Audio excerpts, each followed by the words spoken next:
नमस्कार. मनवाज रेसिपीमध्ये मी मनवा तुम्हा सर्वांचं मनापासून स्वागत करते. तुम्हा सर्वांना मकर संक्रांतीच्या खूप खूप शुभेच्छा.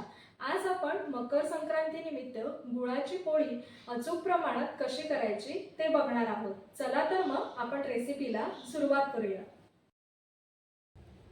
गुळ पोळीसाठी लागणारं साहित्य आहे.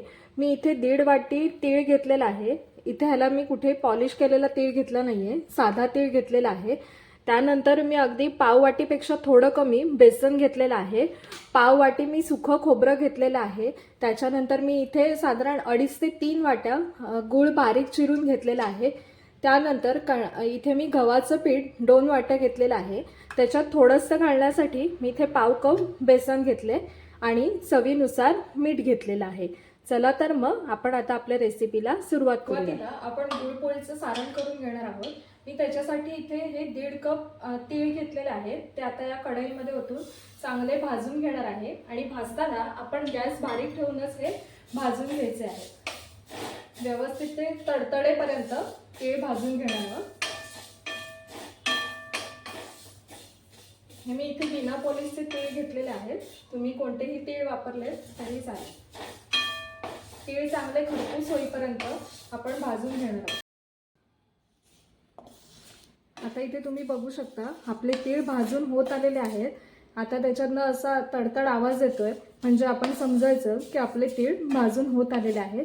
मी अजून 1 ते 2 मिनिटं असंच मंद आचेवर हे तीळ परतून घेते. हे तीळ आपले चांगले खरपूस रंगावर भाजून झालेले आहेत. आता मी हे एका ताटलीत थंड करण्यासाठी काढून घेते. हे आपले तीळ व्यवस्थित भाजून झालेले आहेत. त्याच्यानंतर मी इथे पाव कप सुखं खोबरं घेतलेलं आहे. ते सुद्धा आपण लालसर रंगावर परतून घ्यायचं आहे. ही कढई आपली गरम आहे, त्याच्यामुळे आपलं खोबरं पटकन भाजून होईल. गॅसची फ्लेम आपण कमीच ठेवणार आहोत. 1-2 मिनिटात आपलं हे खोबरं लालसर रंगावर भाजून तयार होईल. हे बघा, तुम्ही इथे बघू शकता आपलं खोबरं ही छान तांबूस रंगावर भाजून झालेलं आहे.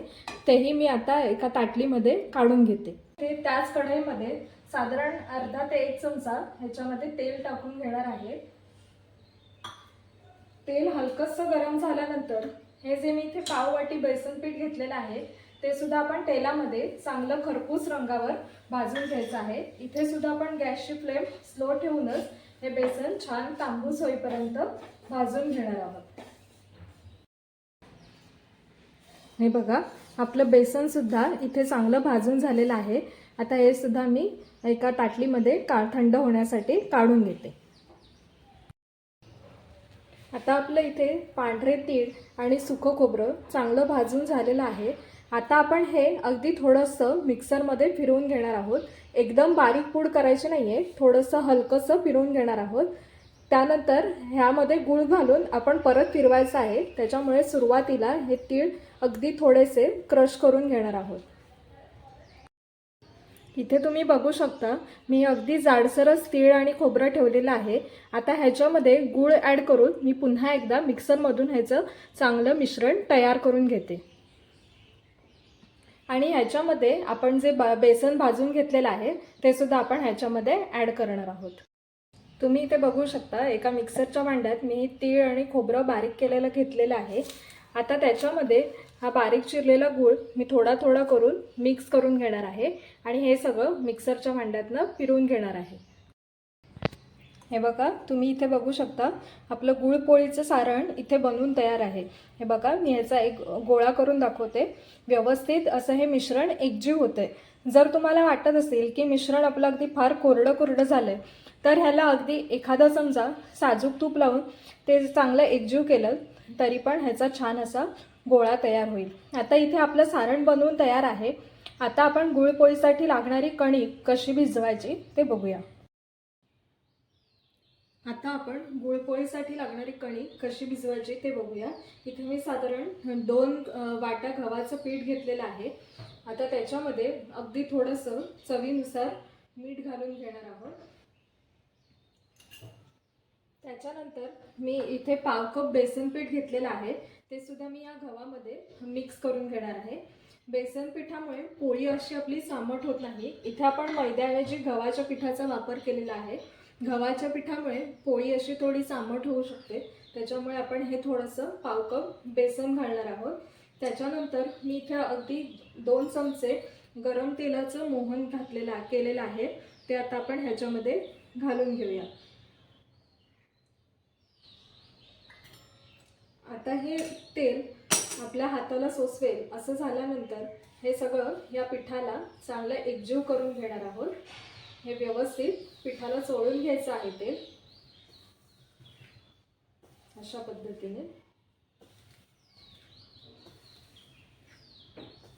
आणि ही कणिक भिजवताना आपण आपल्या पोळ्यापेक्षा घट्टच भिजवणार आहोत, त्याच्यामुळे आपली पोळी छान अशी खुसखुशीत तयार होते.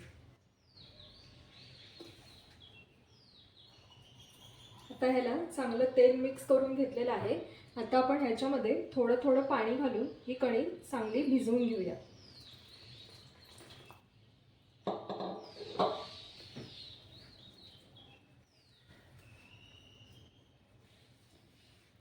कणिक व्यवस्थित घट्टच भिजवायची आहे, त्याच्यामुळे पाणी जेवढं आपल्याला लागेल तेवढं करून थोडं थोडं पाणी आपण ह्याच्यामध्ये ॲड करून घेणार आहोत. तुम्ही बघू शकता मी ही कणिक इतपत घट्ट भिजवलेली आहे. आता आपण ह्याला तेल लावून थोडीशी मळून घेऊया. थोडंसं तेल घ्यायचं आहे आपण हातावर आणि ही मळून सारखी करून घेणार आहोत.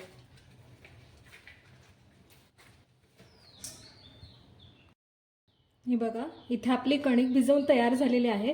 तुम्ही बघू शकता मी ही कणिक इतपत घट्ट ठेवलेली आहे. आता ही कणिक मी मुरण्यासाठी साधारण अर्धा तास झाकण टाकून ठेवून देणार आहे. आता आपली इथे कणिकसुद्धा भिजून तयार आहे आणि आपलं गुळपोळीसाठी लागणारं सारणसुद्धा तयार आहे. आता आपण हे पीठ अर्धा तास मुरू देणार आहोत. बघा, साधारण एक अर्धा तास झालेला आहे. आपली कणिक इथे छान भिजलेली आहे. तुम्ही बघू शकता इतपत मी ती ठेवलेली आहे. आता ही पुन्हा एकदा चांगली आपण मळून घेऊया. पुन्हा आता ही एकदम चांगली आपण एकजीव करून घेणार आहोत. कणिक खूप छान भिजली आपली. तुम्ही बघू शकता इतपत ती घट्ट ठेवायची आहे, त्याच्यामुळे आपल्या पोळ्या चांगल्या होतात. आपण रेग्युलर पोळ्यांना जशी भिजवतो तशी नाही भिजवायची, थोडी घट्टच भिजवायची आहे या पद्धतीने. आता आपण पोळ्या करायला सुरुवात करूया. आता आपण इथे गुळपोळी करायला सुरुवात करणार आहोत. मी इथे सुरुवातीला एका गोळ्याचे 2 छोटे छोटे गोळे करून घेतलेले आहेत. साधारण पुरीच्या आकाराचा असा मी एक गोळा लाटून घेणार आहे. हे बघा, अशा प्रकारे मी असे ह्याचे 2 गोळे लाटून घेणार आहे. किंवा तुम्ही आपण जसं पुरणपोळीला उंडे भरतो तसेही भरू शकता. आम्ही अशा पद्धतीने मी या पोळ्या करते. असे गोळे करून झाल्यानंतर मी ह्याच्यामध्ये आपलं जे तयार करून घेतलेलं गुळाचं सारण आहे ते मी यावर ठेवलेलं आहे. त्याच्यानंतर हा जो आपण दुसरा पोळीचा भाग लाटून घेतलेला आहे तो आपण ह्याच्यावर ठेवून व्यवस्थित सगळीकडनं आपण हा प्रेस करून व्यवस्थित चिकटवून घ्यायचा आहे. आणि हा जो गुळ आहे तो सुद्धा आतमध्ये व्यवस्थित असा पसरवून घेऊया.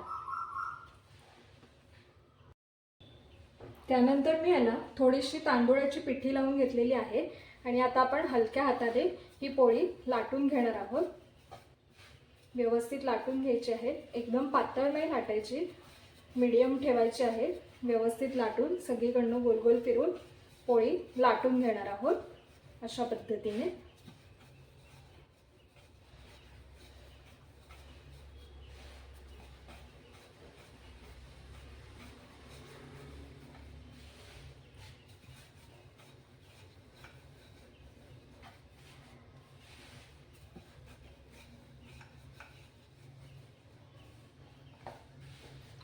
या पद्धतीने मी इथे पोळी लाटून घेतलेली आहे आणि ज्या या बाजूच्या कड्या आहेत या मी हे आपलं जे करंजीचं कातणं असतं त्याने हे आपल्याला बाकीचं नको असलेलं पीठ बाजूने आपण कातून टाकणार आहोत. असं व्यवस्थित काढून घ्यायचं आहे.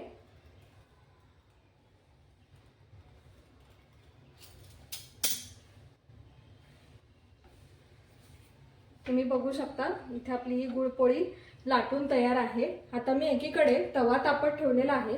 तवा चांगला गरम करून घेणार आहोत आपण. तवा गरम झाल्यावर मी या तव्याला थोडंसं तेल लावून घेतलेलं आहे. हे तेल आपण व्यवस्थित सगळीकडे पसरवून घेऊया.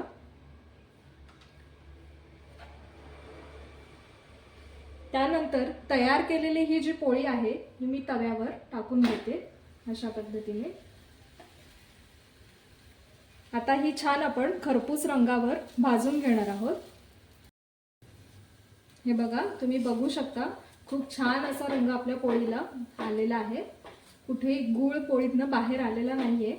छान खरपूस अशी पोळी आपली तयार झालेली आहे. ह्याच्यामध्ये आपण बेसन पीठ घातल्यामुळे ही आपली पोळी चिवट होत नाही आणि ही पोळी आरामात 8 ते 10 दिवस बाहेर टिकते चांगली. तुम्ही कुठे प्रवासाला जाताना सुद्धा ही पोळी बरोबर घेऊ शकता.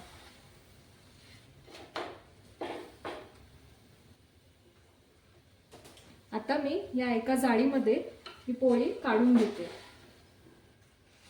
आणि अशाच पद्धतीने मी पुढच्या सगळ्या पोळ्या तयार करून घेते. हे बघा, तुम्ही इथे बघू शकता आपली गुळाची पोळी बनवून तयार आहे.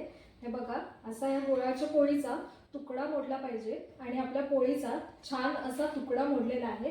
ही बघा, खूप खुसखुशीत अशी आपली पोळी इथे बनवून तयार झालेली आहे. तुम्ही सुद्धा या मकर संक्रांतीला याप्रमाणे तिळगुळाच्या पोळ्या नक्की करून बघा आणि रेसिपी आवडली असेल तर माझ्या चॅनलला लाईक, शेअर आणि सबस्क्राईब नक्की करा.